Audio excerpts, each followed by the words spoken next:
এই 5টি মনস্তাত্ত্বিক কৌশল আপনাকে সাহায্য করবে যে কোনো ব্যক্তির আচরণ এবং মনোভাব সম্পর্কে জানতে। আর হ্যাঁ, শেষ পয়েন্টটি জানলে আপনি সত্যিই অবাক হয়ে যাবেন। 1. যদি কেউ বারবার নিজের পোশাক ঠিক করে, তাহলে বুঝবেন হয় সে আপনাকে ইমপ্রেস করার চেষ্টা করছে বা সে কিছুটা অস্বস্তি অনুভব করছে। 2. যদি কেউ কথা বলার সময় বারবার নিজের দাড়ি স্পর্শ করে, তবে বুঝতে হবে সে তার কাজগুলো নিয়ে খুব সচেতন। সে প্রতিটি পদক্ষেপ খুব ভেবে চিন্তে নেয়। 3. যদি কেউ সবসময় তার হাত বুকের কাছে ক্রস করে বসে, তাহলে বোঝা যায় তার মতামত খুব শক্তিশালী এবং সে কিছুটা জেদি হতে পারে। 4.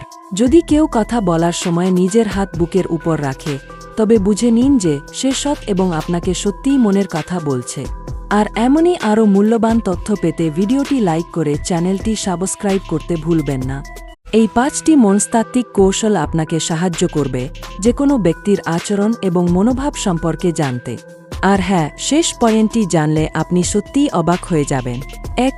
যদি কেউ বারবার নিজের পোশাক ঠিক করে, তাহলে বুঝবেন হয় সে আপনাকে ইমপ্রেস করার চেষ্টা করছে বা সে কিছুটা অস্বস্তি অনুভব করছে।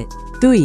যদি কেউ কথা বলার সময় বারবার নিজের দাড়ি স্পর্শ করে, তবে বুঝতে হবে সে তার কাজগুলো নিয়ে খুব সচেতন। সে প্রতিটি পদক্ষেপ খুব ভেবে চিন্তে নেয়। 3.